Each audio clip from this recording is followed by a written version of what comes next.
Selamat datang di Stasiun Ilmu. Dalam video yang menginspirasi ini, mari kita simak dan ikuti peristiwa yang menarik ini dalam kisah Michael the Brave.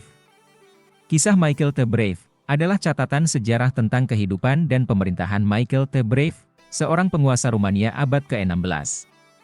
Michael, juga dikenal sebagai Mihai Viteazu, terkenal atas upayanya menyatukan beberapa kerajaan Rumania melawan Kekaisaran Ottoman dan kekuatan asing lainnya. Pemerintahannya ditandai dengan intrik politik, kampanye militer, dan perjuangan kemerdekaan. Kisah Michael mewujudkan semangat nasionalisme Rumania dan perlawanan terhadap dominasi asing, menjadikannya sosok yang dihormati dalam sejarah Rumania. Mari kita menelusuri kisah-kisah Michael the Brave pada video ini.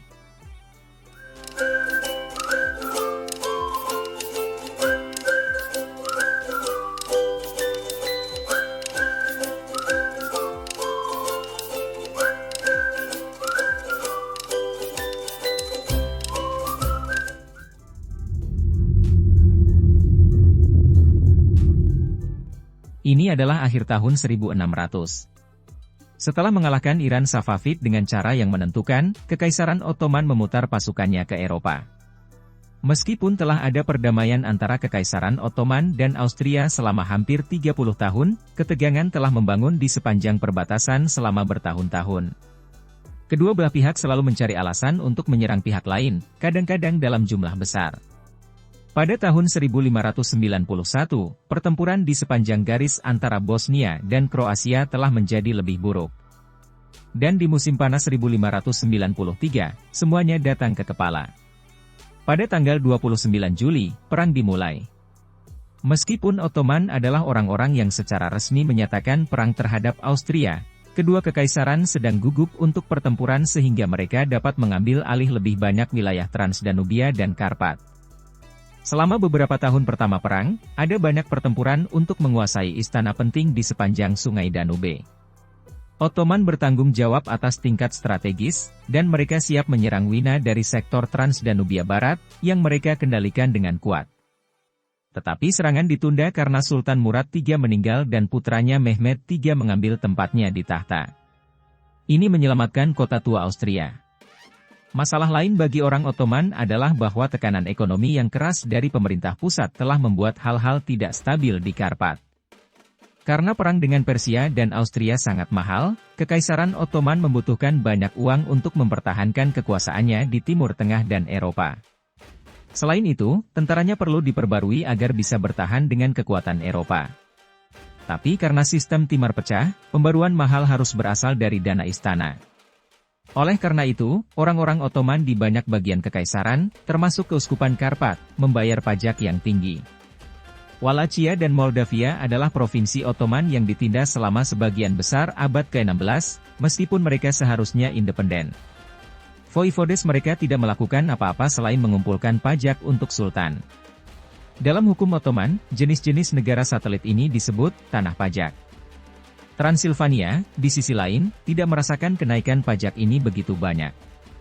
Pada abad ke-16, ia adalah yang terkaya dan paling berurbanisasi dari tiga kekaisaran, dengan sektor manufaktur yang berkembang. Dari sudut pandang strategis, itu berada di tepi kerajaan. Pegunungan Karpat dan banyak kota pertahanan melindunginya.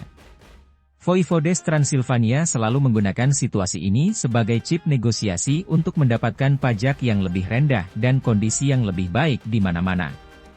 Wallachia dan Moldova, di sisi lain, tidak sama berkembang. Ekonomi mereka yang lebih miskin sebagian besar dibangun di sekitar pertanian dan membesarkan ternak. Juga, sebagai imbalan untuk dapat memerintah sebagai vasal sultan, voivodes mereka setuju untuk menghancurkan benteng batu yang ada dan dilarang membangun yang baru. Hal ini membuat negara-negara mereka rentan terhadap Ottoman, yang menduduki posisi-posisi yang diperkuat di sepanjang Sungai Danube. Dari sana, mereka dapat mengendalikan dua kekaisaran, mengenakan pajak yang jauh lebih tinggi, dan meluncurkan serangan Akinji yang sering dan menghancurkan. Lebih buruk lagi, orang-orang Turki pindah ke wilayah Valahian dan membangun kota-kota dan masjid, yang bertentangan dengan perjanjian Nicopolis dan posisi Valahia sebagai negara vasal. Sepanjang abad ke-16, aristokrat Valahian dan Moldova memerintah atas rakyat mereka sendiri dalam upaya untuk menyenangkan sultan dan menghindari digantikan oleh seorang pretender yang dapat membayar tingkat pajak yang tinggi lebih baik. Fakta bahwa dua kekaisaran Danube harus menjual biji-bijian, ternak, dan barang-barang lainnya ke Kekaisaran Ottoman dengan harga di bawah nilai pasar membuat ekonomi mereka bahkan lebih buruk. Bahkan bentuk eksploitasi ini terlalu banyak karena perang yang panjang dan mahal dan modernisasi militer yang sedang berlangsung. Karena betapa sulitnya hal-hal, Sigismund Báthory, Ernst Tyrann, dan Mihai the Brave memutuskan untuk bergabung dengan Liga Suci. Dan mereka setuju untuk bangkit pada hari yang sama, 13 November 1594. Dari tiga raja, Mihai akan segera menjadi kepala tentara. Mihai lahir pada tanggal 15 Januari 1558. Dia adalah putra dari Patrascu yang baik, yang pernah menjadi voivode Valahia, dan Theodora Cantacuzino. Di sisi ayahnya, ia terkait dengan Vlad Dracul, yang merupakan ayah dari Vlad Impaler, yang adalah pamannya Mihai. Dia juga cucu dari Stefanus Agung dari Moldova melalui neneknya. Dia adalah anggota keluarga Cantacuzino Bizantine melalui ibunya. Keluarga penting mengatakan bahwa mereka terkait dengan Kaisar Bizantine John VI Cantacuzenus. Kita tidak tahu banyak tentang masa kecil Mihai, tetapi ketika ia berusia 20 tahun, ia adalah salah satu orang terkaya dalam sejarah Walachian. Dia memiliki properti besar di Oltenia dan memiliki lebih dari 200 kota sendiri. Dia menikah dengan seorang janda kaya dari Oltenia, dan mereka memiliki setidaknya satu anak laki-laki dan seorang gadis, dan mungkin dua juga. Pada saat dia berusia 35 tahun, dia akan menjadi seorang politisi yang terkenal. Dia memegang sejumlah jabatan terhormat di negara bagian sebelum menjadi Ban Craiova pada tahun 1593. Pangeran Alexander III, yang jahat, takut betapa kuatnya Mihai, jadi dia membuatnya bersumpah di depan anak laki-laki lain bahwa dia bukan seorang pangeran. Dengan membuat Mihai terlihat buruk di depan semua orang, Alexander berharap untuk menyingkirkannya sebagai pesaing yang mungkin untuk tahta. Tapi ini tidak menyelesaikan masalah. Mihai mencuri uang dari Turki di Wallachia dan meninggalkan negara karena takut dibunuh. Dia pergi ke Konstantinopel, di mana ia menggunakan ikatan politiknya dan, yang lebih penting, keturunan Cantacuzino untuk mendapatkan pinjaman yang lebih besar dan meyakinkan Sultan Murad III untuk mendukungnya dalam usahanya untuk tahta Walachian. Tetapi Mihai tidak memiliki rencana untuk membayar kembali apa yang dia berhutang. Ketika dia kembali, dia menggunakan uang yang dia pinjam untuk mendapatkan dukungan dari anak laki-laki. Pada 11 Oktober 1593, ia terpilih sebagai Pangeran Wallachia. Ketika Ottoman membuatnya setuju dengan aturan yang keras, dia membuat perpisahan bersih dengan masa lalu. Dia ingin mengubah cara Wallachia dijalankan, jadi dia membuat sejumlah pilihan kontroversial. Beberapa orang akan mengingatnya sebagai pemimpin yang berani, sementara yang lain akan menghafalnya sebagai tiran yang mengkhianati. Dia menggantikan pejabat senior dengan pengikut setia, yang sebagian besar berasal dari Oltenia, di mana dia memiliki kekuatan terbesar. Dan setelah hampir 70 tahun pangeran dan boyar yang takut pada Ottoman, Wallachia Mihai akan berjuang untuk kebebasan. Liga Suci mengatakan akan mendukung pemberontakan Wallachian, meskipun itu bisa memberi Ottoman front kedua untuk berperang. Jadi, sekarang bahwa posisinya di rumah lebih kuat dan aliansi-aliasnya sudah ada, Mihai berpikir sudah waktunya untuk bertindak. Berpura-pura ingin membayar hutangnya, ia memanggil kreditor Turki dan kemudian membunuh mereka dan kelompok besar tentara mereka sebagai provokasi yang jelas. Dengan sekitar 8.000 tentara yang tersedia, Mihai kemudian memimpin serangan cepat di persimpangan Giurgiu Sungai Danube. Kota ini diambil dan diculik, tetapi pengepungan benteng pulau yang melindungi menyeberangi sungai gagal karena pasukan, amunisi, dan makanan dikirim dari sisi Ottoman. Mihai kembali ke Bukares setelah mata-mata mengatakan kepadanya bahwa beberapa orang yang mendukung Turki dan sekelompok tentara berkomplot melawan dia. Dia membuat perangkap untuk mereka, dan semua kolaborator tertangkap dan dibunuh.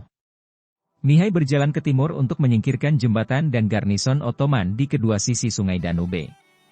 Dia ingin menghentikan serangan serupa di Wallachia di masa depan. Dia berhasil mengepung benteng Ottoman penting dan menyerbu banyak kota dan desa di daerah Danau Bawah, menyebabkan banyak kerusakan saat dia pergi. Kemudian ia menyeberangi sungai dan pulang ke rumah.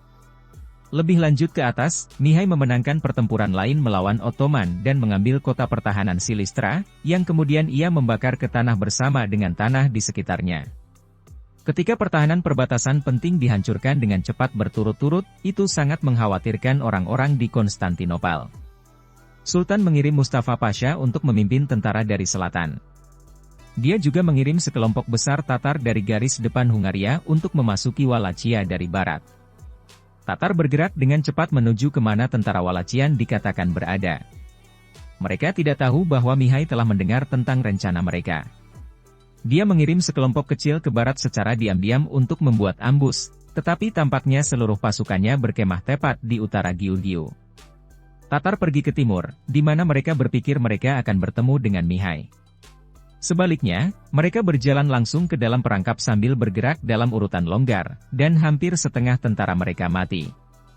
Setelah itu, Mihai menghentikan mereka dan menghapus tentara mereka, sehingga mereka tidak dapat bergabung dengan pasukan Ottoman yang datang dari selatan. Mustafa Pasha, sementara itu, berenang melintasi danau untuk bertemu dengan Pangeran Wallachian. Mihai bergerak cepat karena dia tahu bahwa musuh memiliki lebih banyak orang daripada dia. Hanya 4 hari setelah mengalahkan Tatar, ia memimpin serangan malam yang berani ke kamp Ottoman dan menghancurkan tentara Musfata, mengirim mereka ke penarikan yang tidak terorganisir. Dalam pertempuran sengit, ia mengalahkan Ottoman dan membunuh Jenderal Mustafa. Kemudian, Mihai memulai misi untuk mencuri dan menghancurkan.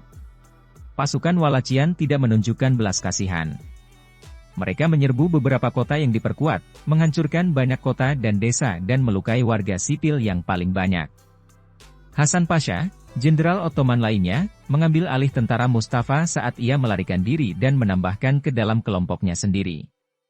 Pasukan Hasan dihancurkan dalam pertempuran oleh Mihai, yang juga membunuh jenderal Ottoman dan putra Han Crimean, yang bersamanya. Kemudian Mihai kembali ke Wallachia dengan dorongan besar. Dia membantu Eren-Tiran melawan benteng Ottoman di Braila, Kilia, dan tempat-tempat lain. Dengan Lower Danube dan Delta Danube di bawah kendali, tentara Ottoman di Hungaria hampir tidak memiliki cara untuk mendapatkan pasokan. Ini memperlambat operasi mereka yang berhasil melawan Liga Suci dengan banyak. Serangan Miyazaki dimulai lagi. Bagian utara Bulgaria hancur, dan dia bergerak jauh ke tanah Ottoman. Pada satu titik, dia mendapatkan dalam perjalanan 1 hari dari Konstantinopel, tetapi dia berbalik ketika bantuan dari Liga Suci tidak datang melalui. Banyak orang di kota Ottoman mulai menyebut Mihai, Raja, atau bahkan, Kerajaan, dan menyebarkan rumor bahwa ia bisa mengambil ibu kota kapan saja. Para pejabat Ottoman di Konstantinopel menyingkirkan non-Muslim yang telah tinggal di kota ini selama kurang dari 5 tahun karena mereka dapat menyebabkan masalah. Kata-kata tentang Mihai menyebar ke seluruh benua. Dia memiliki banyak prajurit, pedang, dan kelompok tentara bayaran yang datang untuk membantunya. Selanik Mustafa, seorang sarjana Ottoman, menulis tentang kehancuran besar, semua Sanjaks kita telah diambil. Kita sudah berantakan. Situasi begitu mendesak bahwa Sinan Pasha, yang merencanakan operasi yang sukses melawan Austria, dipanggil kembali dari Hungaria untuk merencanakannya serangan balik ke Wallachia. Namun, Mihail harus khawatir. Meskipun misinya berhasil, ia memimpin pasukannya ke pertempuran dan melihat untuk dirinya sendiri bahwa tentara Wallachian sudah usang dan dalam kondisi buruk. Kecuali kelompok Cossacks dan prajurit sekeli, pasukan Wallachian tidak sangat baik dilengkapi. Kuda, senjata api, kereta, tenda, dan bahkan makanan, air, dan pakan hewan kekurangan pasokan. Ada juga masalah dengan kurangnya ketertiban dan pelatihan dasar pasukan. Pada malam hari, kamp akan memanggil kata sandi. Pekerja bayaran asing terlihat dengan curiga oleh pasukan Wallachian, yang kadang-kadang mendirikan kamp yang berbeda dan menolak untuk bekerja dengan mereka. Mihai menyadari bahwa jika dia ingin menghentikan mesin perang Ottoman yang berminyak, dia membutuhkan tentara pahlawan yang mahir. Tetapi sangat mahal untuk membayar gaji ribuan tentara dan memberi mereka senjata. Sangat mahal bahwa Wallachia secara keseluruhan tidak bisa membayarnya. Namun, Mihai membuat ekonomi Wallachian yang sudah lemah bahkan lebih buruk sehingga ia bisa mendapatkan uang yang dibutuhkan. Dia membuat rakyatnya membayar pajak yang jauh lebih tinggi daripada yang digunakan oleh orang-orang Ottoman. Dalam upaya untuk menjaga stabilitas ekonomi, ia juga mengadopsi undang-undang yang mengikat petani dengan tanah pemiliknya. Ini pada dasarnya membuat orang-orangnya bekerja untuknya. Dia mengambil kebebasan dari banyak kota, mengubahnya menjadi komunitas yang harus bergantung padanya. Beberapa kota mencoba membeli kebebasan mereka, tetapi, secara ironis, Mihai harus mengambil uang karena dia selalu membutuhkan uang untuk membayar tentara bayaran. Dengan melakukannya, dia melanggar aturan sendiri. Pajak yang tinggi, undang-undang yang keras, dan korupsi dengan cepat membuatnya menjadi pemimpin yang sangat tidak disukai. Namun, menurutnya, langkah-langkah tersebut perlu dilakukan. Juga, ia memperkuat hubungan dengan Sigismund, menjadikannya vasalnya sebagai imbalan untuk banyak bantuan militer. Syarat-syarat yang ditempatkan Sigismund pada Wallachia jauh lebih buruk daripada yang dimiliki Ottoman dengan Wallachia sebelum perang. Mihai mengatakan dia akan setuju dengan semua syarat karena dia membutuhkan bantuan bersenjata saat ini. Dengan tentara sekitar 15.000 orang, Mihai mengambil posisi di Sungai Danube. Di seberang sungai, Ottoman mengumpulkan total 100.000 tentara, baik berperang maupun tidak berperang, dengan tujuan membuat Valahia menjadi bagian penuh dari kerajaan mereka. Operasi untuk menyeberangi sungai dimulai pada bulan Juli, tetapi taktik gerilya Mihai memperlambatnya selama sebulan penuh. Ketika Ottoman akhirnya membangun kepala jembatan, ia dipaksa untuk menarik diri. Di dekat Calugareni, Mihai menghentikan pasukannya dan berdiri. Itu hanya setelah fajar. Lembah di mana kamp Mihai terletak hanya sekitar lebar 2 km. Di dua sisi posisi Wallachian adalah bukit dan hutan tebal. Beberapa sungai mengalir ke sungai Neajov, menciptakan kolam yang sebagian besar tidak dapat dilalui. Melalui sumur, Giugiu dan Bucharest dihubungkan oleh satu jalan yang menyeberangi jembatan. Sinan mengirimkan penjelajah untuk menemukan forts melalui sumur dan menghentikan kolomnya sehingga sisa pasukannya dapat menangkap. Dia tahu bahwa tentara Wallachian ada di suatu tempat di lembah. Mihai melanjutkan serangan karena dia ingin melawan Ottoman ketika hanya sebagian tentara mereka ada di sana. Tepat pada waktunya, Sinan memperkuat jumlahnya dan membuat orang-orangnya siap. Pada awalnya, momentum beban menarik garis Ottoman kembali, tetapi tidak lama kemudian, Mihai memulai pertempuran mengejutkan kembali ke arah jembatan. Dia membuat orang-orang Ottoman berjuang dengan membuat mereka menyerahkan lebih dan lebih banyak wilayah. Ini memaksa Sinan untuk mengirim lebih banyak pasukan untuk menjaga garis depan dari terpisah dari sisa tentara. Di dekat jembatan, ada titik di mana retret melambat. Musuh mengambil banyak kerusakan dari prajurit Mihai, yang masih menarik kembali ke sungai. Tetapi garis depan tentara Ottoman sama-sama bersemangat untuk memimpin. Ketika Sinan mendekati jembatan, dia dapat melihat tentara Wallachian di sisi lain. Musuh membuat perangkap untuknya. Di seberang sungai, senapan Mihai mulai menembak. Orang-orang Ottoman harus berjalan melintasi lapangan sementara mereka dibombardir sepanjang waktu. Kemajuan avantgarde juga melambat karena mereka juga dibombardir. Sinan mengumpulkan pasukan sendiri ketika dia melihat bahwa beberapa dari orang-orangnya menjadi ketakutan. Ottoman mendorong musuh kembali sebagai jenderal mereka mendesak mereka. Mihai bereaksi dengan mengirimkan lebih banyak tentara untuk menahan garis di persimpangan. Kapten di kedua sisi tidak dapat didengar karena seberapa keras pertempuran. Para penjelajah Sinan juga kembali dengan berita baik. Sulit untuk melewati kolam, tapi itu mungkin. Jenderal Ottoman melompat pada kesempatan untuk mengelilingi musuh. Dia mengirim satu kelompok tentara ke selatan jembatan dan mengatakan kepada yang lain untuk menemukan jalan melalui sumur dan menyerang sisi kanan Mihai. Di jembatan, kedua kekuatan masih bertarung, tetapi tidak ada pihak yang mampu memecahkan ikatan. Mihai mendengar bahwa sekelompok Ottoman mencoba mengelilingi daerah itu dari selatan. Mihai mengubah sisi karena dia tahu dia tidak memiliki cukup orang untuk melawan pertempuran terbuka. Dia menembak semua senjatanya pada kuda Ottoman yang datang di belakangnya. Dengan artileri mendukung garis Valahian, sayap kanan Sinan menyerah saat dibom. Di jembatan, pertempuran juga berhenti karena pasukan terlalu lelah untuk bertarung dan perlu istirahat. Sayap kiri Ottoman, di sisi lain, tidak dapat menemukan jalan melalui sumur tebal. Sekitar tengah hari, Sinan memulai serangan skala penuh dengan mengatakan kepada Janisarius untuk menyerang jembatan dan kedua sisi posisi musuh untuk mengelilingi mereka. Pada awalnya, tampaknya pertempuran di dekat jembatan akan menjadi kekacauan yang sama yang terjadi sebelumnya pada hari itu. Tetapi Sinan mengatakan kepada orang-orang untuk memotong pohon dan meletakkannya di atas sungai lumpur dekat jembatan. Janisarius menggunakan persimpangan yang lebih besar untuk keuntungan mereka dan mendapatkan tangan atas. Sementara itu, beberapa senjata Ottoman akhirnya tertangkap. Sinan mengatakan sebagian besar artileri untuk membantu kavaleri di sisi kanan. 2 jam lagi berlalu ketika orang-orang berkelahi. Garis Valahian telah habis dan akan runtuh. Ketakutan akan kekacauan, Mihai memerintahkan penarikan yang direncanakan dengan baik dan memberi musuh 10 dari senjatanya. Tak lama kemudian, orang-orang Ottoman berhenti mengejar mereka karena para pria mereka sama-sama lelah setelah berjuang selama berjam-jam di tengah hari musim panas. Ketika sore berlalu, kabut tebal mulai menetap di lembah. Sinan mengirimkan prajurit-prajuritnya ke sungai berikutnya. Dia tahu dia harus melakukan sesuatu. Beberapa jam kemudian, dia memerintahkan serangan penuh karena dia tahu bahwa jika seluruh tentara Ottoman menyeberang, dia tidak memiliki kesempatan untuk menang. Dia mengirim tentara terbaiknya ke depan. Mengirimkan sekelompok penjelajah kuda ke hutan di sebelah kirinya. Dan menempatkan pasukan cadangan di garis kedua, dengan sebagian besar dari mereka di sisi kanannya jika Ottoman menyerang dari barat. Awalnya, Sinan tidak bisa melihat musuh datang, tetapi dia segera mengetahui tentang serangan itu. Kelompok tentara pertama yang bekerja untuk Mihai keluar dari kabut. Valahi terus menyerang Ottoman untuk mencoba mendorong mereka kembali ke arah jembatan. Tetapi orang-orang Sinan menunjukkan bahwa mereka kuat dan menjaga garis. Mihai tahu bahwa tidak akan lama sebelum serangan Valahian kehilangan uap, jadi dia menempatkan hidupnya pada garis untuk mencoba untuk membuat orang-orang ditembak lagi. Dia mengumpulkan penjaga pribadi dan berlari ke garis depan pertempuran.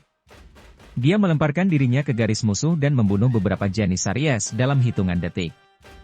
Tindakan pemberani ini segera meningkatkan moral orang-orangnya. Seolah-olah di bawah sihir, tentara Valahian bergerak maju. Albert Kirali memindahkan 2 senapan di bawah kendalinya dan menembak pasukan Ottoman di dekat jembatan.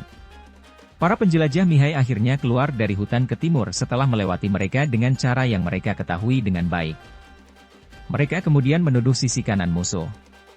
Ottoman kini berada di sisi yang kalah untuk pertama kalinya. Sinan melihat bahwa orang-orangnya kehilangan harapan, jadi dia sendiri menunggang jembatan untuk menghibur mereka. Kehadirannya memperlambat kemajuan Valahian untuk waktu yang singkat, tetapi tidak sebelum Mihai mendapatkan kembali 10 senjatanya. Pada jarak hampir titik kosong, sebuah tembok api dilepaskan pada kelompok besar tentara Ottoman. Pada saat yang sama, Kirali menembak senjatanya di sisi kanan tentara Ottoman. Kuda Sinan di sebelah kanan melarikan diri setelah mengambil banyak kerusakan dari Janisarius. Para penjelajah Mihai mengikuti mereka di seberang sungai. Sinan melompat ke dalam pertempuran dan memberikan perintah untuk pergi semua keluar. Pemimpin Ottoman yang berani menyatukan orang-orang. Kedua belah pihak tidak mau menyerah, jadi mereka berjuang keras. Sinan dilemparkan dari kuda dan ke sungai kotor selama pertempuran. Para prajuritnya takut karena mereka berpikir pemimpin mereka mati dalam pertempuran. Beberapa terbang melintasi jembatan, sementara yang lain mengambil kesempatan dan merayap melalui sumur berbahaya karena mereka perlu menyeberangi sungai. Di tengah-tengah semua pertempuran, dibutuhkan beberapa saat bagi Sinan untuk kembali naik kuda. Dia memberitahu orang-orangnya untuk melarikan diri, menghina mereka, dan mengatakan kepada mereka untuk berdiri dan bertarung. Sudah terlambat sekarang. Beberapa orang yang masih ada di sana tidak akan dapat menghentikan Valahi. Dia menyuruh semua orang untuk kembali. Meskipun sisi kiri Ottoman masih menjadi bahaya, Mihai tidak mengejar mereka. Namun, sebelum hari berakhir, mereka juga akan dikirim paket. Sekitar 16 jam berlalu selama pertempuran. Kerugian Wallachia tidak terlalu buruk. Mihai kehilangan sekitar 1.000 orang dari 15.000 tentara yang dia tanggung. Sebagian besar dari mereka meninggal dalam kasus terakhir. Sinan, di sisi lain, tidak dapat menggunakan semua pasukannya, dan antara 10.000 dan 15.000 dari 30-40.000 tentara yang berpartisipasi dalam pertempuran meninggal. Dalam pertempuran, 4 pasha dan 7 sanjak bek mati. Banyak senjata dan harta karun dari kamp itu diambil oleh musuh. Tetapi Mihai tidak punya banyak waktu untuk menikmati kemenangan. Dia menyadari bahwa dia tidak bisa berperang dengan skala penuh melawan Ottoman karena dia terlalu kuat. Dan malam setelah pertempuran, ia pergi ke utara ke pegunungan untuk menunggu bantuan dari Sigismund dan Liga Suci. Sinan melangkah lebih dalam ke Wallachia pada saat yang sama.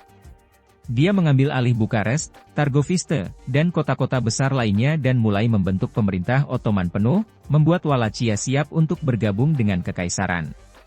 Tapi ini bukan akhir dari cerita.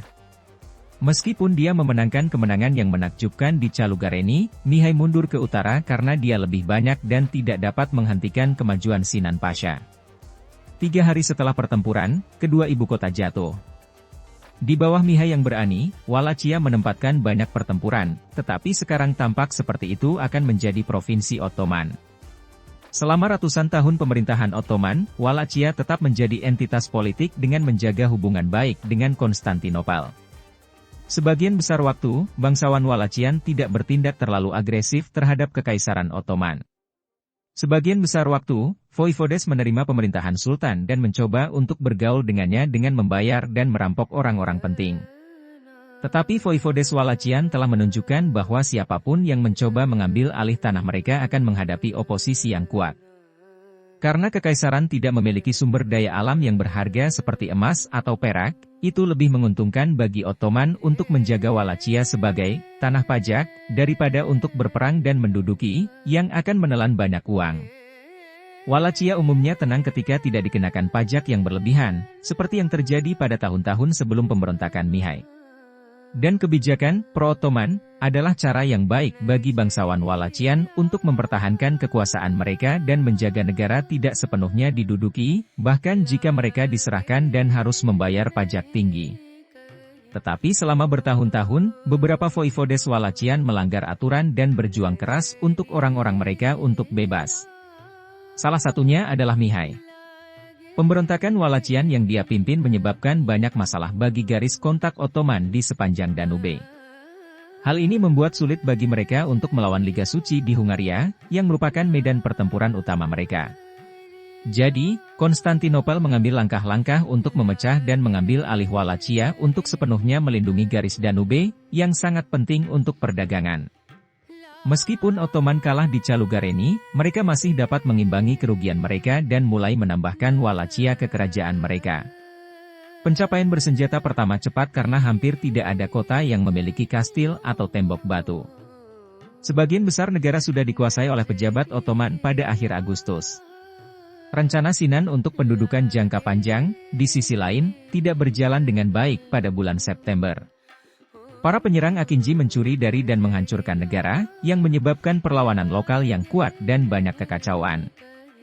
Pemberontak Wallachian terlibat dalam pertempuran dengan beberapa kelompok pasukan Akinji dan menang. Yang paling terkenal adalah pembantaian 5.000 penyerang di dekat Buzau. Bahkan dengan kekalahan ini, tidak akan lama sebelum Ottoman memiliki pegangan yang kuat pada Wallachia.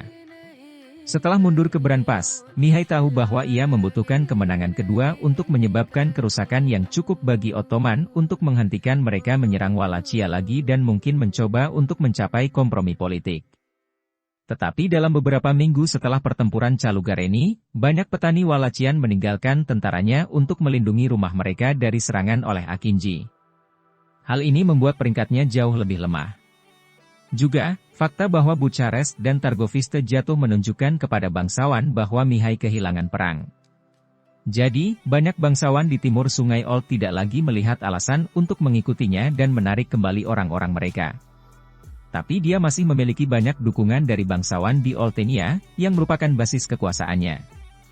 Meskipun dia sangat kaya, membayar untuk begitu banyak prajurit telah menghabiskan semua uangnya, membuatnya semakin sulit baginya untuk membayar layanan mereka. Beberapa orang meninggalkan tentaranya untuk mencari pekerjaan di tempat lain, tetapi yang lain tinggal karena sulit untuk menemukan pekerjaan berbayar di daerah ini karena ada begitu banyak orang yang mencari pekerjaan karena pedesaan telah hancur, banyak kota telah ditinggalkan, dan musim panen telah berakhir. Karena semua ini, tentara Mihai sekarang hanya terdiri dari 8.000 orang. Dan bantuan dari Transilvania tidak bisa datang cukup cepat. Sigismund, di sisi lain, memilih untuk menikah sebelum berangkat ke selatan sementara Wallachia diculik. Sigismund mungkin ingin menunjukkan siapa yang bertanggung jawab dengan membuat Mihai menunggu sampai pernikahannya berakhir. Tetapi pada bulan Oktober, Voivode Transilvania dan pasukannya akhirnya muncul. Indonesia juga tempat yang bisa membantu. Stefan Rzavan datang dengan kelompoknya. Dia adalah pemimpin militer yang sangat baik dan Voivode, dan orang-orangnya sangat menyukainya. 3 prajurit itu tidak menunggu. Pasukan mereka secara keseluruhan memiliki sekitar 32.000 orang dan 100 senjata. Semua orang setuju bahwa Mihai harus membuat rencana untuk kemajuan yang cepat. Tujuannya adalah untuk menyerang posisi Sinan sebelum dia dapat membuat tentara siap. Sinan memiliki hingga 40.000 tentara tempur yang tersedia saat ini, dan sisanya tersebar di seluruh Wallachia. Tentara dari 3 voivodes bergerak menuju Targoviste. Garnison Ottoman kuat karena memiliki 40 senjata. Selama 2 hari berikutnya, pertempuran artileri yang dahsyat membakar banyak kota. Garnison Ottoman akhirnya meninggalkan karena mereka takut penyimpanan debu senjata mereka bisa meledak. Tetapi kebanyakan dari mereka mati dalam kebakaran kota atau diambil tahanan. Tentara yang bergerak maju memiliki semua 40 senjata dan banyak makanan dan senjata. Tentara dari Kekaisaran Ottoman yang berhasil melarikan diri hampir kembali ke Bukares. Sinan memutuskan untuk kembali ke selatan melintasi Sungai Danube dan mengatur ulang ketika dia mendengar bahwa tentara datang. Ottoman merebut dan membakar Bucharest dan meledakkan benteng kayu karena mereka tidak ingin meninggalkan apa-apa untuk musuh yang akan datang. Dia berpikir akan berisiko untuk melawan tentara yang begitu besar, yang memiliki sekelompok kuda berat yang kuat, pejuang profesional dengan arkebus dan pistol, dan hampir 150 senjata api. Pasukan yang bergerak jauh dikumpulkan dengan cepat. Sinan menempatkan dirinya sendiri, penasihatnya, pemimpin peringkat tinggi, dan pasukan terbaik di depan. Di tengah-tengah kolom ada banyak hal yang berbeda. Sementara Akinjis, yang biasanya cepat dan lincah, berada di belakang karena mereka membawa banyak perampokan dan melambat karena mereka telah mengambil ribuan budak dalam beberapa minggu terakhir. Untuk menangkap orang-orang Ottoman yang melarikan diri, 3 voivodes Rumania berjalan melalui Bucharest, mengirimkan hanya sekelompok kecil orang Moldova ke kota, dan kemudian melanjutkan jalan ke Calugareni dan Giurgiu.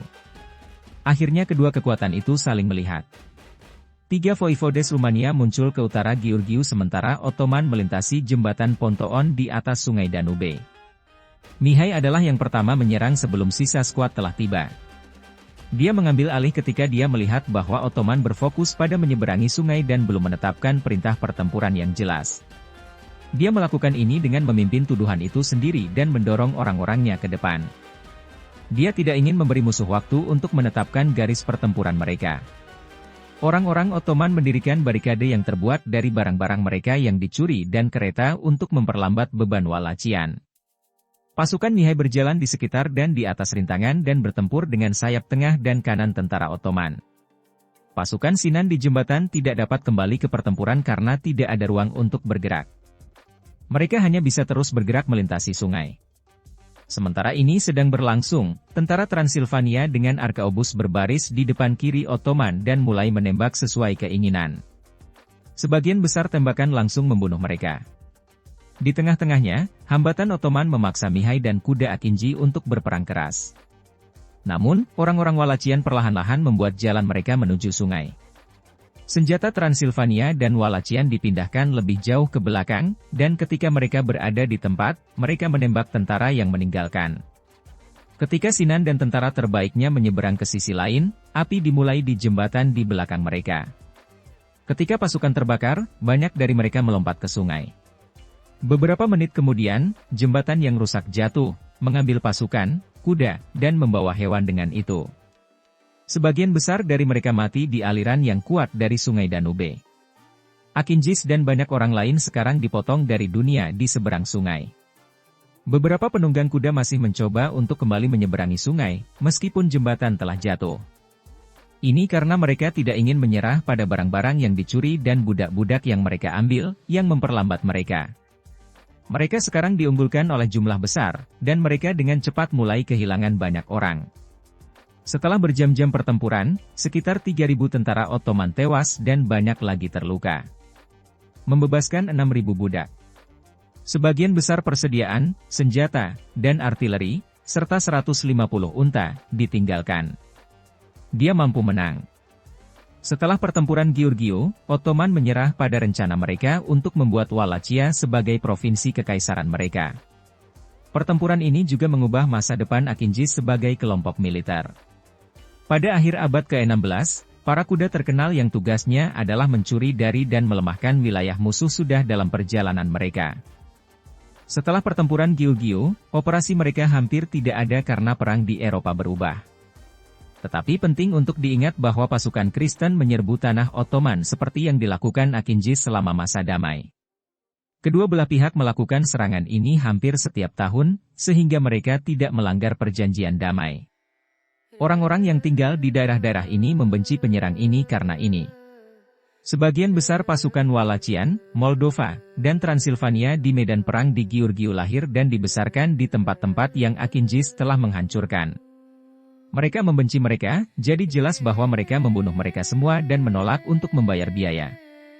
Setelah berjam-jam pertempuran, jembatan akhirnya dibersihkan, dan beberapa tentara Ottoman melarikan diri ke Kastil Giurgiu. Pada 19 Oktober, artileri Tuscan menyerang kastil dengan 12 senapan yang telah mereka bawa lebih dekat ke pantai.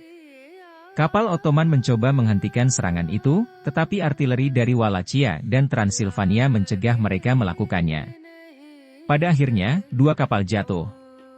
Para prajurit Ottoman di kastil menempatkan posisi terakhir yang berani, menghentikan beberapa serangan saat kastil itu dibombardir. Tetapi setelah berjam-jam pertempuran, jumlah mereka menurun, dan istana jatuh sehari kemudian. Setelah pertempuran, Sinan mulai membuat rencana untuk invasi penuh ke Wallachia untuk membunuh dan memindahkan orang-orang yang telah berjuang kembali sebagai hukuman. Dari sudut pandang militer, ini adalah ide yang baik dan bekerja dengan baik. Ini juga telah berhasil digunakan di daerah-daerah yang bermasalah lainnya. Namun, Sinan tidak pernah bisa menerapkan rencananya. Orang-orang berpikir itu memalukan bahwa dia meninggalkan Wallachia. Posisi Grand Vizier diambil dari orang yang telah memimpin Hungaria ke banyak kemenangan melawan Liga Suci. Sigismund melakukan apa yang seharusnya ia lakukan dan membantu Mihai di seberang danau. Dia kemudian kembali ke Transilvania untuk melarikan diri menjaga pasukannya di salju ketika tentara bayaran dan vasal menginginkan lebih banyak uang. Dia kembali ke Moldova. Tetapi sementara dia tidak ada, bangsawan Polandia menempatkan Jeremia Movila di tahta. Movila adalah seorang pretender yang mendukung Kekaisaran Ottoman. Razvan mencoba untuk memenangkan kembali tahta, tetapi dia kalah. Sekarang Sultan telah menerima Yeremia, intervensi militer Moldova bisa terjadi dan melukai Mihai. Tidak ada cara untuk menghindari konflik. Perang dengan Kekaisaran Ottoman juga berlanjut. Tapi banyak dari Wallachia rusak. Banyak petani pergi, meninggalkan beberapa tempat kosong. Banyak kerusakan yang terjadi di kota-kota. Hal ini membuat sulit untuk mengumpulkan pajak, yang membuat situasi keuangan Mihai bahkan lebih buruk. Untuk mendapatkan ekonomi kembali ke jalur, benteng Braila ditembak dan diambil alih. Sebagai salah satu pelabuhan yang paling penting di danau, Braila dengan cepat membantu memecahkan beberapa masalah uang Mihai dengan membawa banyak uang dari perdagangan. Dengan mengambil alih Braila, Mihai juga menempatkan dirinya dalam posisi yang baik untuk melawan Moldova. Dia bisa bertarung dan kemudian berlari kembali ke benteng. Moldova, di sisi lain, tidak memiliki benteng di selatan karena Sultan telah memerintahkan agar mereka semua dikalahkan. Sebagai tanggapan, Ottoman mengirim penyerang dari Tatarstan ke Wallachia untuk menyerang Targovista. Meskipun mereka tersesat, Tatar hanya bisa bergerak melalui koridor kecil, jadi mudah untuk mencari tahu apa yang akan mereka lakukan. Mihai menghentikan tentara mereka dan menghancurkannya. Pada saat yang sama, rencana baru dibuat untuk mengambil benteng Vidin di barat, dan Mihai berangkat ke selatan untuk merebut benteng Nikopolis. Pada musim semi, Mihai harus menyingkirkan banyak tentara bayaran karena ia tidak bisa membayar mereka karena dia tidak memiliki cukup pajak atau perampokan. Dia kemudian mulai bergantung pada pasukan Serbia dan Bulgaria untuk mengisi pasukannya. Selama musim panas 1596, operasi berlanjut di seluruh utara Bulgaria, menyebabkan banyak kerusakan ekonomi. Tatar diberitahu untuk mengirim tentara lain melalui Wallachia untuk bergabung dengan tentara Ottoman di Hungaria. Tatar membakar Buzău, Gergita, dan Bucharest, tetapi mereka dipukuli dan dikejar melalui Danube ke Dobruja. Dalam pertempuran Mesokerestes, Mehmed III menghancurkan tentara yang terdiri dari orang-orang dari Austria dan Transilvania. Dua serangan Transilvania lainnya terhadap Lipova dan Timisoara, yang penting untuk mengendalikan daerah Banat, ditolak. Setelah kekalahan ini, Austria dan Transilvania mencoba untuk membuat kesepakatan damai. Akhir perang memungkinkan Ottoman untuk menyerang Valahia dengan cara yang besar, sehingga Mihai bergegas untuk mendapatkan lebih banyak pasukan untuk mempersiapkan serangan yang mungkin terjadi. Untuk mendapatkan uang untuk pasukan baru, Mihai melakukan beberapa hal yang sangat buruk. Dia membuat orang-orangnya sendiri menjadi budak dengan membuatnya ilegal bagi setiap jenis budak untuk meninggalkan peternakan di mana mereka bekerja. Ini memberi Boyar banyak kekuasaan atas budak-budak yang bekerja di tanah mereka, dan mereka mengenakan pajak kepada orang-orang lebih dari sebelumnya sehingga mereka dapat membayar voivode banyak uang. Langkah-langkah ini mungkin merupakan cara praktis untuk melindungi Wallachia, tetapi mereka membuat hidup sangat sulit bagi orang-orang termiskin di negara ini. Meskipun Mihai dikenal karena kemenangan menakjubkannya melawan Ottoman, tindakan ini membuatnya kurang populer di antara rakyatnya sendiri. Selain menempatkan banyak pajak pada rakyatnya, voivode mengirim sebuah kelompok kepada Rudolf II untuk meminta dia untuk membayar 4.000 tentara bayaran untuk membantu memerangi Ottoman dari dana kekaisaran. Kaisar setuju karena ia melihat ini sebagai kesempatan untuk mengambil beberapa panas dari Austria dan memindahkan pertempuran ke Wallachia dan utara Bulgaria. Harapan lain adalah bahwa Mihai dapat mendorong kembali Ottoman dan membuat Bulgaria, Serbia, dan Albania bangkit melawan mereka. Mihai sekarang memiliki sekitar 13.000 tentara di pasukannya, dan dia mulai menyerang sepanjang sungai Danube. Lanskape, jalan, dan infrastruktur sangat rusak sehingga kota-kota besar di utara Bulgaria dipisahkan dari sisa kekaisaran. Juga, ia memindahkan sekitar 16.000 petani Kristen Bulgaria ke Wallachia dan memberi mereka tanah. Dia melakukan ini untuk meningkatkan basis pajaknya. Tetapi di balik punggungnya, voivode Jeremia dan para penguasanya berencana untuk menyingkirkannya dan menempatkan saudara laki-laki Jeremia, Simeon, di tempatnya. Lebih buruk lagi, Sigismund meninggalkan tahta Transilvania karena banyak masalah di dalam dan luar negeri. Rudolf II juga tertarik dengan gagasan Mihai untuk menyatukan Transilvania dan Valahia di bawah kekuasaannya. Rudolf berkata tidak, jadi dia mulai membuat rencana untuk mengambil Transilvania untuk dirinya sendiri. Karena dia dikelilingi dari semua sisi, Mihai harus berbicara dengan Ottoman untuk membuat perdamaian. Dia menggunakan kemenangan di medan perang dan kerusakan besar yang dia lakukan di Bulgaria untuk mendapatkan kondisi yang lebih baik. Dia mempertahankan benteng di sepanjang Danube, dan Sultan mengakui dia sebagai tuan dari Wallachia. Sekarang, voivode Wallachian bisa berurusan dengan musuh-musuhnya Kristen untuk melindungi negaranya. Ini adalah hampir akhir tahun 1599. Setelah membuat perdamaian dengan Kekaisaran Ottoman dan mengambil alih semua pertahanan di sisi Wallachian Sungai Danube, Mihai dinamai Voivode of Wallachia oleh Sultan. Tetapi meskipun perbatasan selatan Mihai aman karena kondisi damai yang baik ini, masalah sedang terjadi di utara. Penguasa Transilvania dan Moldova berencana untuk menyingkirkan Voivode Wallachian. Kemudian Mihai menjelaskan rencana politiknya untuk membawa semua tiga negara di bawah kendalinya. Setelah beberapa bulan pertempuran, Mihai membiarkan pasukannya beristirahat dan menjadi lebih kuat. Dia tahu bahwa masalah dengan Ottoman jauh dari berakhir. Tapi perjanjian damai memberinya cukup waktu untuk menangani masalah yang semakin memburuk di utara. Setelah sepupunya Sigismund menyerah tahta, Andrew Báthory dipilih sebagai Pangeran Transilvania. Ini sangat buruk bagi Mihai.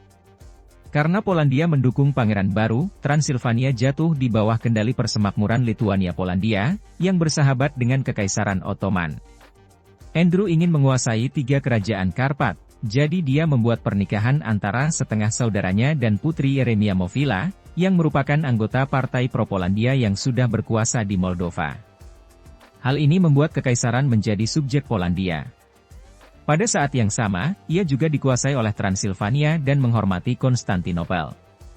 Ini disebut kondominium, yang merupakan potongan tanah yang dikuasai oleh dua atau lebih kekuatan berdaulat. Setelah mengambil alih Moldova, Andrew pergi ke Kekaisaran Ottoman dan meminta mereka untuk menyatakan bahwa ia adalah penguasa Wallachia. Dia juga mulai merencanakan untuk menempatkan saudara Yeremia yang lebih muda, Simeon Movila, di tahta Walachian sebagai pretender. Orang-orang Ottoman setuju dengan rencana ini karena mereka pikir Mihai adalah lawan yang berbahaya. Jika ia diambil dari kekuasaan, akan jauh lebih mudah bagi Sultan untuk menempatkan sebuah voivode pro-Ottoman baru di tahta sebagai boneka politik. Voivode baru ini akan menghormati lagi dan memberi Ottoman semua pertahanan di sepanjang Danube. Mihai sekarang dikelilingi oleh para master yang menganggapnya sebagai rintangan politik yang berbahaya dan ingin menyingkirkannya karena alasan politik dan ekonomi. Voivode Walachian yang cerdas bersumpah setia kepada Andrew untuk menghentikan invasi dari Transilvania dan Moldova, yang pasti akan terjadi. Ini memberinya waktu untuk membuat rencana sendiri. Kota Targoviste diberitahu untuk mempersiapkan 13.000 tentara, termasuk 4.000 pejuang yang berpengalaman dan haiduk, kebanyakan dari mereka adalah Serbia, Bulgaria, dan Albania. Mihai kemudian pergi ke Wina untuk berbicara dengan Rudolf II tentang dukungan politiknya, yang sangat penting bagi rencananya untuk menyerang Transilvania. Kaisar Romawi Suci tidak mengakui pemerintahan Andrew, sehingga ia melihat invasi Voivode Walachian sebagai kesempatan untuk mendapatkan kembali kendali atas Transilvania untuk rumah Habsburg. Dia membantu Voivode Walachian dengan serangan itu.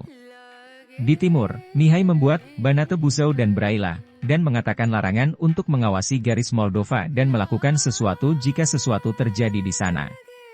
Kemudian, pada minggu pertama Oktober, seorang utusan dari Transilvania datang dengan proposal yang sangat kasar dan sangat provokatif. Andrew Báthory mengatakan kepada Mihai untuk mengambil seluruh keluarganya dan meninggalkan negara karena dia adalah penguasa Wallachia. Voivode Walachian tidak menjawab pesan utusan, dia hanya mengirimnya dalam perjalanan. Perang akan terjadi, bahkan sebelum utusan bisa kembali ke Andrew, Mihai sudah meninggalkan Targoviste dengan pasukannya. Untuk menutupi punggungnya, Voivode Walachian merampok pejabat Ottoman di Konstantinopel dan menyeberangi pegunungan melalui laluan Buzau. Dia memilih jalur ini karena dia ingin membuat sekelis untuk bertarung dengan dia melawan Andrew Báthory, yang telah mengambil hak-hak lama mereka. Beberapa ribu orang sekeli dan sekelompok artileri datang ke bendera Mihai. Dia mengatakan dia menyerang Transilvania atas nama Rudolf II dan berjanji untuk mengembalikan kebebasan mereka. Lebih banyak bantuan bersenjata datang dari Saxon Transilvania, dan lebih banyak pasukan datang dari pangkalan kekuatan Mihai di Oltenia. Perusahaannya, yang telah tumbuh menjadi sekitar 20.000 orang, bermarkas menuju kota Sibiu, yang dipertahankan dengan baik. Kota ini adalah titik militer yang sangat penting dari mana sisa Transilvania dapat dikendalikan.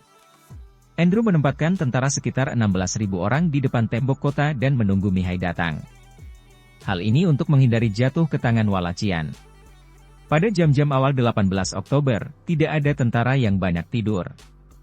Hujan mengubah tanah yang menggerogoti di kedua perkemahan menjadi tongkat yang ramping, dan angin gunung yang menggelegak dan dingin bertiup di atas dataran rendah.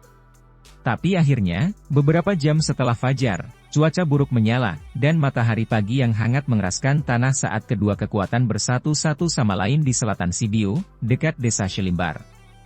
Dari garis-garis Transilvania datang seorang tokoh di atas kuda yang membawa bendera paus. Malaspina adalah petugas yang melakukannya. Atas permintaan Andrew Báthory, ia mencoba menggunakan kekuasaannya sebagai agen paus untuk membuat Mihai pergi. Tetapi pemimpin Wallachia mengatakan tidak. Meskipun tentara Wallachian berada di sisi lain medan, Andrew masih yakin dia bisa membuat Mihai mundur dan membuat dirinya menjadi Raja Wallachia. Dia tidak benar-benar peduli dengan rencana perang Mihai sampai Malaspina mengatakan kepadanya bahwa mereka tidak akan bekerja. Sekitar pukul 9 pagi, ketika pertempuran dimulai, ada banyak tembakan artileri berat. Meskipun 18 senapan Mihai lebih besar, mereka menembak salah pada awalnya dan tidak berguna. Sementara itu, Andrew melepaskan dengan 50 pistolnya. Dia mencoba untuk menyingkirkan Walachian dengan menembak sejumlah besar tembakan ke mereka lagi dan lagi. Tetapi ketika ia menyusun tentara awal hari itu, Mihai mengatakan kepada tentaranya untuk menyebar. Dia melakukannya karena dia mengharapkan pemboman berat dari artileri Transilvania, yang lebih kuat dalam jumlah. Hal ini membuat kematian musuh menjadi minimum. Andrew, di sisi lain, menempatkan orang-orangnya dalam formasi pertempuran khas dengan punggung mereka satu sama lain. Setelah senjata Mihai ditempatkan pada tembakan kanan, api artileri Wallachian memecah belah melalui jajaran Transilvania. Begitu 18 senapan Mihai mengalahkan 50 senapan Andrew, menjadi jelas bahwa keterampilan kepemimpinan mereka sangat berbeda. Selama pertukaran tembakan, banyak tentara Pangeran Transilvania, yang dekat satu sama lain, tewas atau terluka. Hujan ringan akhirnya mengakhiri serangan yang berkepanjangan, dan Mihai mengambil alih. Di sisi kiri, dia mengatakan kepada Starina Novak untuk memimpin serangan dengan tentara dan milisi Serbia yang berpengalaman. Di sayap kiri, Ban Oltenia bertanggung jawab atas tentara bayaran Hungaria dan Cossack. Di sebelah kanan, Aga Leka memimpin penangkapan tertunda oleh kelompok orang Serbia dan Moldova. Wallachian mengikuti di baris kedua. Reserve, yang terdiri dari penjaga pribadi Mihai, orang-orang pengadilan, dan kelompok lain dari Cossacks, bergerak perlahan-lahan ke depan. Tangan kanan Andrew siap untuk dampak ketika dia melihat Starina Novak datang kepadanya. Para prajurit Serbia diminta oleh Mihai untuk melewati garis musuh. Tetapi untuk waktu yang singkat, orang-orang Transilvania mencegah musuh melewati dan mempertahankan formasi mereka, meskipun akhirnya mereka kehilangan tanah. Di sisi lain dari tanah, garis pertempuran bergerak ke belakang dan ke depan saat pertempurannya berdarah berlanjut selama beberapa jam. Namun, garis Transilvania sangat kuat. Di kiri, taruhan Mihai pada Starina Novak dibayar karena dorongan terus-menerus pasukan Sok Serbia memotong melalui garis Jerman. Pasukan Hungaria yang berkumpul mengalir melalui jurang karena Pangeran Transilvania tidak bertindak cukup cepat untuk menutupnya. Tetapi Gaspar Kornis, salah satu pemimpin Andrew, mengambil alih dan bergegas maju dengan kelompoknya. Tanggapan cepatnya menjaga garis tetap dan hampir menghentikan dorongan Starina Novak. Ini adalah jam ketiga pertempuran. Pasukan musuh baru terlalu kuat untuk pasukan Mihai yang lelah di sebelah kiri, jadi mereka jatuh mundur. Gaspar mendorong semua orang di garis pertempuran untuk bergerak maju. Transilvanians telah memulai counterattack mereka. Beberapa bangsawan Hungaria yang bersama Andrew mulai bersorak-sorai karena mereka berpikir mereka telah menakut-nakuti musuh. Ketika Mihai melihat bahwa baris kedua pasukan Wallachian tidak dapat menghentikan aliran musuh, ia bergerak dengan cepat. Dia tahu bahwa pasukannya dapat mengubah penarikan pertempuran mereka menjadi panik setiap saat. Dengan penjaga pribadi dan Cossacks, Voivode Wallachian memimpin penangkapan dan jatuh ke dalam kelompok Gaspar. Dia mengatakan kepada tentara pengadilannya untuk berbalik, dan dia memfokuskan serangannya sendiri untuk menendang pria terbaik Gaspar sehingga mereka tidak bisa menutupi pinggiran. Di kanan Wallachian, Aga Leka mengalami kesulitan menjaga pasukannya karena lubang mulai terbentuk antara kelompok-kelompok Moldova. Tetapi ketika pasukan Mihai melintasi garis musuh, pasukan Transilvania di sebelah kanan menyerah dan mulai lari untuk melarikan diri dikelilingi. Andrew Báthory tidak mencoba untuk mengumpulkan orang-orang. Sebaliknya, dia dan timnya melarikan diri dari medan perang. Perjalanan itu memicu rantai peristiwa, dan sisa tentara segera mengikuti. Selama bagian berikutnya dari pengejaran, orang-orang Mihai membunuh beberapa ribu tentara musuh dan menangkap banyak bangsawan penting, termasuk Gaspar Kornis.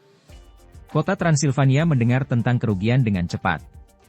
Para bangsawan berkumpul untuk berbicara tentang apa yang harus mereka lakukan selanjutnya. Ketika Mihai memasuki kota dalam kemenangan beberapa hari kemudian, mereka memilih Voivode Wallachian untuk menjadi Pangeran Transilvania.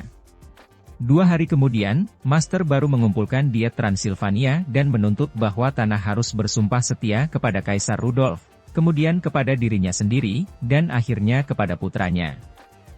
Dia mulai menyebut dirinya Raja dari Wallachia dan Transilvania. Pada saat yang sama, pasukan Andrew menyebar untuk melarikan diri dari kemarahan Wallachian. Dengan tentaranya rusak, Pangeran, yang telah dipecat dari tahta, melarikan diri ke timur laut dengan hanya beberapa pengikut. Dia berencana untuk menyeberang ke Moldova, di mana dia berharap untuk mendapatkan bantuan.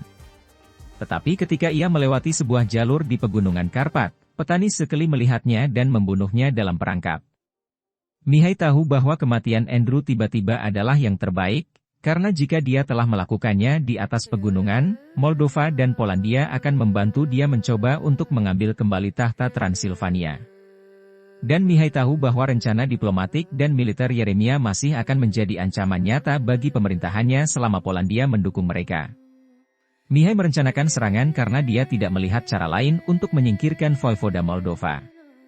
Dia bertemu dengan perwakilan Polandia untuk memulai pembicaraan tentang bagaimana dia akan menerima Raja Polandinya sebagai penguasa dalam pertukaran untuk mahkota Moldova dan pengakuan hak-hak pewaris laki-laki atas 3 kekaisaran.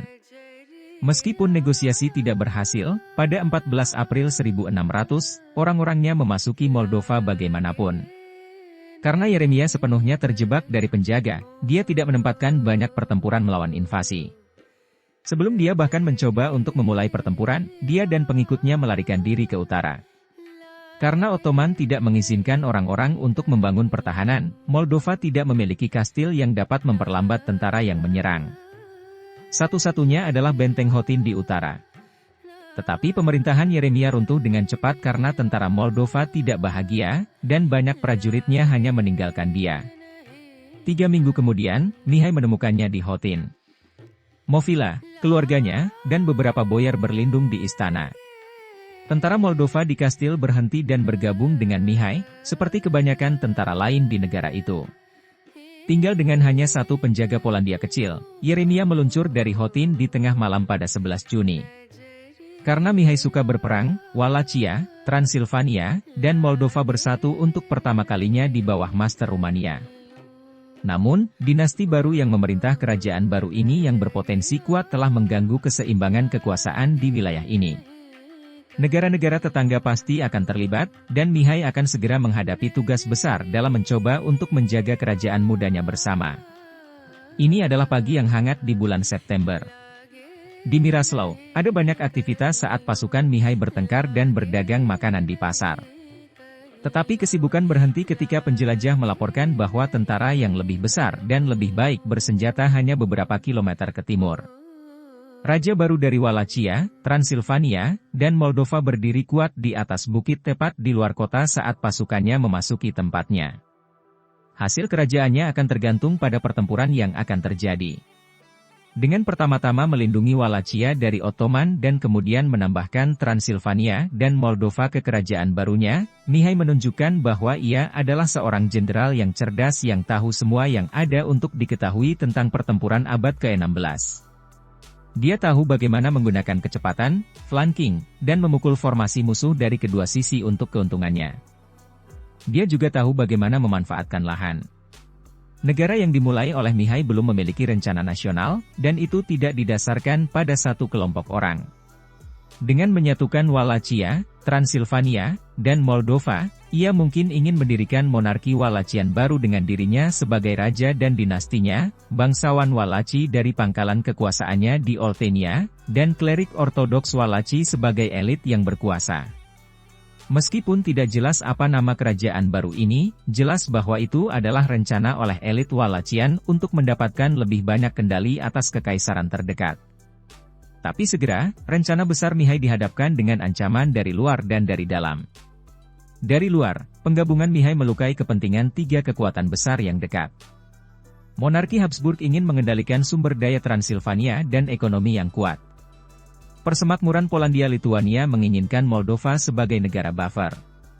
Sementara Kekaisaran Ottoman ingin mendapatkan kembali kendali atas ketiga negara.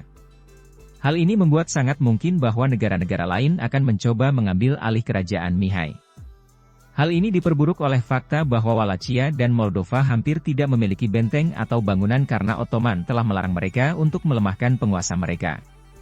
Jika mereka kalah di medan perang, tidak akan ada kota-kota yang dipertahankan dengan baik yang dapat mencegah tentara menyerang dari mencapai mereka selama berminggu-minggu atau bahkan bulan. Sebaliknya, musuh dapat menyerang Moldavia dan Wallachia dan masuk ke dalamnya hanya dalam beberapa hari. Hal-hal menjadi lebih buruk ketika persahabatan Mihai dengan Rudolf menjadi tegang. Meskipun dia setuju bahwa Habsburg bertanggung jawab, Mihai mulai menyebut dirinya raja, dan terus mencoba untuk negosiasi situasi di Transilvania. Dia ingin memerintah secara langsung daripada menjadi gubernur Rudolf, dan dia juga mengatakan bahwa wilayah Partium adalah bagian, benar, dari kerajaan barunya. Hal ini melukai citra Mihai sebagai diplomat, dan karena ia hampir kehilangan dukungan dari sekutunya yang satu-satunya, ketiga kekuatan terbesar di dunia mulai secara diam-diam membuat rencana untuk menyerang kerajaan mudanya dengan kekuatan.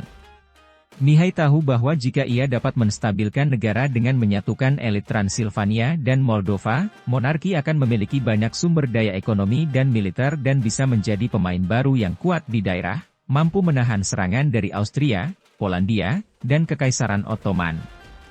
Tetapi dia memiliki lebih banyak masalah di rumah. Dia menggabungkan bagian dari Dewan Walachian dan Transilvania, tetapi kedua pemerintah tetap terpisah. Ini karena Mihai tidak ingin mengubah sistem pemerintahan yang sukses di Transilvania. Dia juga meminta Sekeli dan Hungaria lain dari Transilvania untuk membantu dia mengelola Wallachia. Dia ingin menggunakan sistem kerajaan Transilvania yang jauh lebih maju. Dengan mengambil langkah-langkah seperti mengatakan kepada imam ortodoks bahwa mereka tidak dapat melakukan pekerjaan yang membosankan, Mihai mencoba untuk menang atas elit. Juga, ia memaksa Diet Transilvania untuk membebaskan imam ortodoks dari tugas-tugas feodal mereka, yang membuat Diet sangat tidak bahagia. Dia juga memberi gereja ortodoks Wallachia kekuasaan resmi atas orang Rumania yang tinggal di Transilvania, yang mengambil lebih banyak kekuasaan dari Diet dan membuatnya bahkan lebih tidak bahagia. Di Alba Iulia, ia mendirikan metropolis ortodoks baru dan membangun gereja, yang membuat hal-hal menjadi lebih buruk. Dia mungkin menginginkan dukungan dari hierarki gereja ortodoks dan mungkin bahkan uang dari mereka.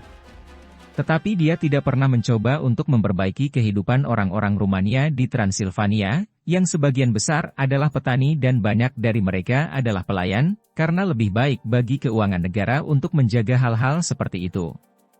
Juga, Mihai membantu bangsawan Hungaria untuk menghentikan pemberontakan yang dapat merusak pendapatan pajak negara. Para petani yang berjuang mengirim banyak orang ke pengadilannya untuk meminta beberapa langkah keras untuk dibatalkan.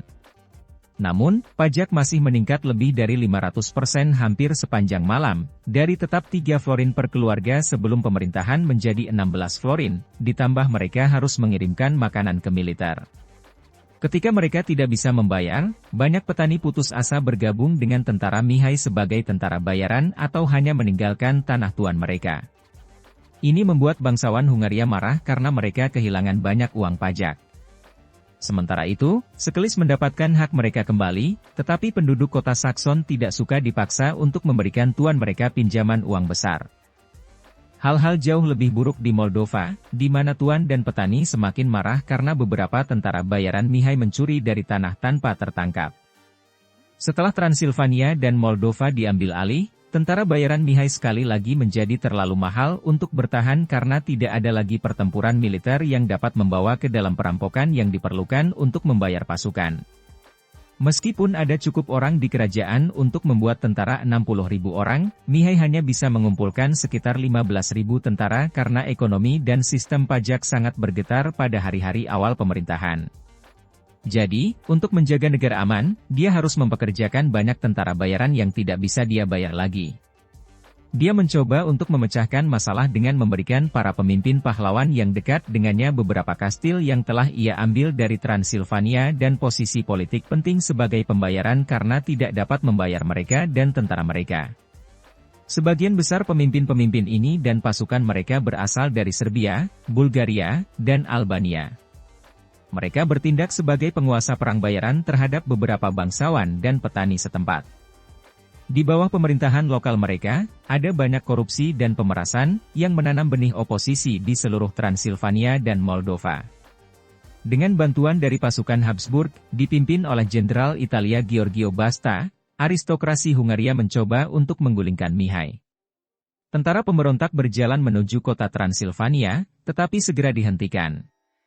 Meskipun situasi politik di Transilvania telah banyak berubah dalam beberapa bulan terakhir, para tuan mempertahankan sebagian besar kekuasaan mereka dan senang memiliki Mihai sebagai pemimpin mereka.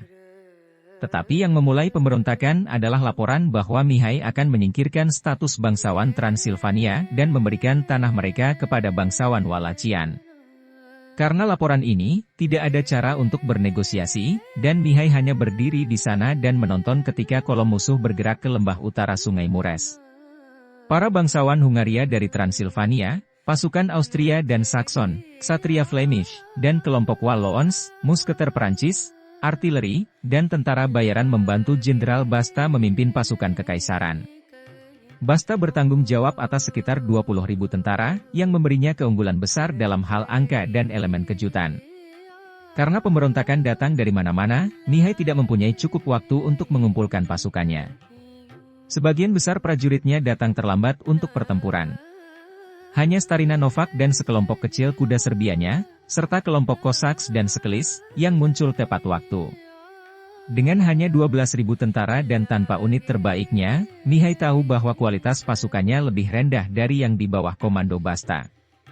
Dia mencoba untuk mengimbangi hal ini dengan membuat garis pertahanan antara Sungai Mures dan bukit, memperkuatnya dengan lubang dan barikade. Jenderal Italia pindah ke tempat di mana senjatanya bisa sampai, dan dia menempatkan kuda terbaiknya di baris kedua. Dia berencana untuk mengirim mereka ke dalam tindakan segera setelah garis musuh dipecahkan oleh api senapan. Pertempuran dimulai dengan tembakan artileri. Selama beberapa waktu, kedua belah pihak sama-sama terluka oleh serangan itu. Tapi kemudian Mihai memberikan sinyal, dan teriakan keras datang dari bukit di atas. Ketika senjata musuh turun di Basta, dia tampak terkejut. Segera, orang-orang Hungaria yang paling dekat dengan bukit dan unit artilerinya mengambil banyak kerusakan. Pasukan front mulai gemetar, jadi Basta mengatakan kepada mereka untuk menarik diri ketika dia menyadari bahwa dia tidak akan dapat memindahkan para pertahanan. Ketika tampak seperti Mihai akan menang, dia pergi mengejar musuh. Setelah itu, sisa pasukan Basta mulai melarikan diri. Kuda mulai perlahan-lahan menangkap pasukan karena mereka ingin keluar dari jalan api senapan. Sebagian besar orang yang tewas dalam pertempuran selama waktu ini terluka ketika tentara yang sedang dikejar tewas. Karena jelas bahwa pasukan Basta lemah, orang-orang Mihai pergi dalam pengejaran panjang. Tapi ketika Basta jauh dari jangkauan senjata Walachian, dia berhenti tiba-tiba. Ada banyak perintah dan tanda-tanda yang dikirim. Kuda-kudanya berbalik, dan pasukan membentuk garis pertahanan. Apa yang pada awalnya tampak seperti kehilangan kontrol sepenuhnya ternyata adalah penarikan palsu. Dia masuk dalam kesulitan. Dia terjebak di tengah-tengah lembah terbuka karena pasukannya terlalu jauh di belakang. Sementara Italia memimpin beban infanteri frontal, kuda musuh yang lebih banyak, lebih baik dilengkapi, dan lebih berpengalaman datang kepadanya dari sisi. Tugas kuda berat Basta dengan cepat memecah kelompok Cossacks di sebelah kanan, dan mereka mulai meninggalkan lapangan. Meskipun Mihai berdiri dengan berani di hadapan tembakan musket musuh, itu tidak cukup untuk mengubah situasi, dan runtuhnya sisi kanannya menyebabkan kekacauan penuh. Tentara dari Sichuan menyerah ketika mereka diberitahu bahwa mereka akan dibebaskan. Tetapi pada akhirnya, cukup untuk membunuh mereka semua. Itu mengerikan untuk kalah. 4.000 tentara Mihai tewas, dan ia sendiri melarikan diri dengan berenang menyeberangi Sungai Mures di atas kuda. Tidak jelas mengapa seorang pemimpin dengan begitu banyak pengalaman jatuh untuk retret palsu. Orang sering mengatakan bahwa Mihai kehilangan posisi pemenangnya di Miraslau karena dia terlalu yakin dengan dirinya sendiri. Pilihan lain adalah bahwa kerajaannya sedang diserang dari semua sisi, sehingga dia tahu dia harus menang dengan cepat dan menyebabkan sebanyak mungkin kerugian bagi musuh sehingga dia dapat menangani ancaman lainnya. Tidak peduli apa yang terjadi, efek kerugian ini akan segera menyebabkan kekacauan di pemerintahan Mihai.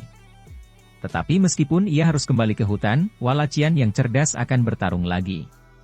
Matahari terbit di atas atap Gurusleu karena jalan-jalan sempit kota itu menjadi hidup pada awal 3 Agustus 1601.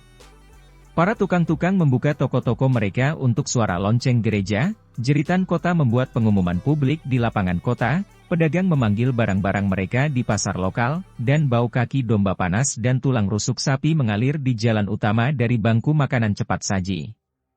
Tapi kemudian, sekitar pukul 9, pola pagi yang menyenangkan hancur. Tidak ada banyak pertanyaan bahwa suara keras yang datang dari sisi lain bukit adalah tembakan artileri. Setelah kalah di Miraslau, Mihai berlari kembali ke pegunungan untuk mengumpulkan kembali pasukannya. Ketika ia memimpin sekitar 7.000 orang yang selamat kembali melalui laluan Buzau, para utusan berlari ke depan, membawa perintah kepada bangsawan untuk mengumpulkan tentara mereka di Ploiesti setelah menerima berita bahwa Jan Zamoy, kanselir persemakmuran Polandia-Lituania, berbaris ke Moldova dengan tentara 17.000 tentara dan 10 senjata api, membawa bersamanya saudara-saudara Yeremia dan Simeon Movila dengan tujuan menggulingkan pemerintahan Mihai di Moldova dan Wallachia. Banyak bangsawan dan petani di Moldova terganggu oleh pemerintahan Mihai, sehingga mereka bergabung dengan penjajah. Ini membuat tentara Zamoi bahkan lebih besar. Tentara Polandia Moldova mengusir para pemimpin dari pemerintahan Mihai di Iasi. Voivode Moldova, Yeremia Movila, dipimpin kembali, dan Zamoi menghabiskan sisa bulan untuk mendapatkan dukungan dari elit di utara kekaisaran. Hal ini dilakukan untuk membuat pemerintahan Yeremia lebih stabil dan membawa pemerintah Moldavia kembali sesuai dengan persemakmuran. Kemudian, pada 1 Oktober, tentara Polandia dan Moldova terus bergerak menuju perbatasan dengan Wallachia. Kurangnya istana dan benteng memudahkan tentara untuk bergerak ke selatan dengan cepat, dan bangsawan lokal tidak memiliki pilihan selain bergabung dengan tentara bergerak atau berisiko kehilangan tanah dan kekuasaan politik mereka. Pada 10 Oktober, Zamoi pindah ke Buzau dan mengambil kendali atasnya. Mihai langsung keluar untuk melawan mereka. Tapi dia hanya bisa mengumpulkan sekitar 10.000 orang. Sebuah tentara Polandia Moldova yang lebih besar dan memiliki senjata yang lebih baik mengalahkan dia pada 20 Oktober. Dia melampaui hampir 2-1 dan tidak memiliki artileri. Zamoi mengejar pasukan Mihai yang tersisa untuk waktu yang lama, berharap untuk memecahkannya lebih banyak saat tentara yang menyerang bergerak ke selatan. Ketika tentara Wallachian pindah dari pangkalan kekuasaan Mihai di Oltenia, Zamoi tiba di Bukares. Ketika Simeon Movila diangkat ke tahta Wallachia, ia diminta untuk membayar pembayaran tahunan 40.000 florin ke mahkota Polandia. Ini secara signifikan meningkatkan kekuatan Commonwealth di wilayah itu. Sementara itu, Mihai menghabiskan bulan berikutnya mempersiapkan serangan balik. Pada akhir November, ia pindah untuk mengambil kembali tahta Wallachia. Tetapi tentara yang dia sebarkan dengan cepat tidak seperti yang membantu dia menang melawan Ottoman dan menyatukan Wallachia, Transilvania, dan Moldova. Pada akhir November, ia menyeberang Olt, hanya untuk kalah lagi dan kehilangan beberapa pemimpin paling pentingnya. Karena dia kalah di Curtea de Arges, dia tidak dapat mengambil posisi strategis yang penting yang akan memberinya akses ke Transilvania melalui 3 jalur gunung. Para penguasa yang paling penting akhirnya menyerah padanya dan tentaranya dan pergi dengan cara yang terpisah. Dia melihat bahwa dia tidak bisa mengambil kembali Wallachia sendiri. Mihai membuat pilihan sulit untuk meninggalkan negaranya dan pergi ke Wina. Dia tahu bahwa perjalanan itu akan sulit dan berbahaya, dan akan memakan waktu lebih dari 30 hari. Dia tiba di Wina pada pertengahan Januari. Tetapi Kaisar Rudolf tidak akan membiarkan dia berbicara dengannya di pengadilannya. Tetapi karena betapa tidak stabilnya keadaan di Transilvania, Kaisar tidak tahu apa yang harus dilakukan. Basta memiliki waktu yang sulit untuk berurusan dengan bangsawan Transilvania sebagai gubernur, dan Rudolf berharap bahwa hal-hal akan menjadi lebih baik. Namun, dia sekarang memiliki Mihai sebagai opsi jika kekacauan politik memburuk. Setelah harus menunggu beberapa minggu, kesempatan Mihai datang ketika dia Transilvania bangkit melawan Basta dan mengusirnya. Para bangsawan memilih untuk membawa Sigismund Báthory kembali karena ia telah berpaling dari Rudolf dan sekarang setia kepada persemakmuran Polandia-Lituania karena mereka telah memberinya banyak bantuan militer. Para pengikut Mihai dengan cepat diserang dan dihukum keras di seluruh Transilvania. Salah satu pemimpin terbaiknya, Starina Novak, dibakar hidup-hidup selama hampir 2 jam dan kemudian dihancurkan sementara dia masih hidup. Rudolf melakukan sesuatu ketika situasi di Transilvania memburuk dengan cepat. Mihai diberi 100.000 florin untuk membayar tentara baru yang terdiri dari tentara Serbia, Cosak, dan Silesian. Pasukan ini dengan cepat tumbuh menjadi 10.000 tentara. Basta bertanggung jawab atas tentara lain dari 10.000 orang. Kaisar mengatakan kepada 2 pemimpin untuk berhenti pertempuran, dan tentara bermarkas dari 1 Mare ke Transilvania sebagai satu. Sigismund, di sisi lain, berjalan menuju mereka.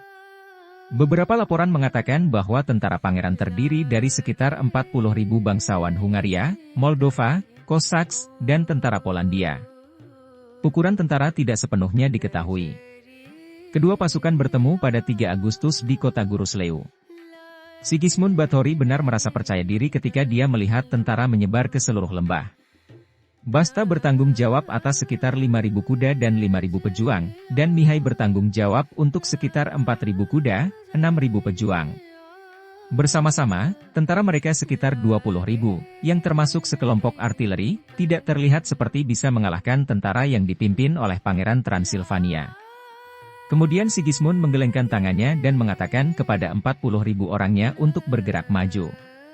Pasukan dan kuda mempertahankan formasi mereka dan bergerak perlahan-lahan, memberi artileri waktu untuk masuk ke tempat. Sekitar jam 9 pagi, ada pertempuran senjata untuk memulai perang. Báthory menghentikan senapan panjang dan tidak efektif dengan memerintahkan serangan kuda besar di sepanjang garis. Dia ingin memukul musuh yang melampaui jumlah. Ketika kuda bergegas menuju garis Mihai dan Basta, pasukan dan artileri dari Transilvania mengikuti di belakangnya. Tetapi apa yang Sigismund tidak melihat adalah bukit rumput yang tajam yang melintasi hampir seluruh medan perang dan hingga 1 meter tinggi di beberapa tempat. Sebelum pertempuran, Mihai tahu bahwa kemiringan kecil ini akan penting untuk hasilnya, jadi dia menyuruh tentara untuk berbaris di belakangnya. Sekarang ketika kuda Báthory semakin mendekat, Mihai memberikan sinyal, dan seluruh garis bergerak ke tepi lereng untuk bersiap-siap. Seperti yang dia katakan, bukit itu mematahkan momentum kuda, yang membantu pasukan di tengah-tengah beban berurusan dengan kekuatan beban. Pada awalnya, kuda Sigismund menunjukkan nilai mereka dengan menyebabkan banyak kerusakan pada musuh. Tetapi sementara tembakan ditembak ke belakang dan ke depan, pasukan pusat menahan diri. Semua ini berubah, bagaimanapun, ketika pasukan dari Transilvania bergabung dengan pertempuran. Jumlah besar pria Báthory menarik kembali garis Mihai dan Basta, dan mereka perlahan-lahan mulai kehilangan pria dalam pertempuran di mana mereka lebih banyak. Teriakan laki-laki bisa didengar sepanjang jalan di sepanjang lembah sempit dari mana mereka bertempur. Mihai mengambil langkah berani karena dia tahu bahwa jika perjuangan pemusnahan ini berlanjut lebih lama, gelombang akan berbalik melawan mereka. Dia mengambil alih baris kedua kuda-kudanya dan berbalik untuk berjalan di sekitar sisi kiri Sigismund. Dia mengatakan kepada penembakannya untuk memindahkan senapan lebih dekat ke pertempuran dan membiarkan mereka menembak kapanpun mereka mau. Penembakan itu membantu kuda di garis pertama, yang berada di bawah tekanan, dan menyebabkan kekacauan sebanyak mungkin di sebelah kiri Báthory untuk membantu menutupi gerakan sayap Mihai. Sebagai tanggapan, Sigismund mengatakan senjata sendiri untuk pindah ke tempat untuk melawan tembakan artileri musuh, dan ia mengirimkan cadangan untuk membantu serangan di sebelah kirinya. Tetapi ketika pengganti datang, orang-orang itu tersebar, dan beban Walachian menangkap mereka sebelum mereka bisa kembali bersama. Memimpin dari depan, Mihai menuduh orang-orang Transilvania dari kiri. Kuda-kudanya menginjak-injak prajurit musuh karena kesenjangan dalam formasi mereka memberi kudanya banyak ruang untuk bergerak. Tak lama kemudian, pasukan cadangan Sigismund yang dikirim untuk membantu garis depan dikalahkan. Ketika artileri melihat kekacauan di depan mereka, mereka juga meninggalkan tempat mereka.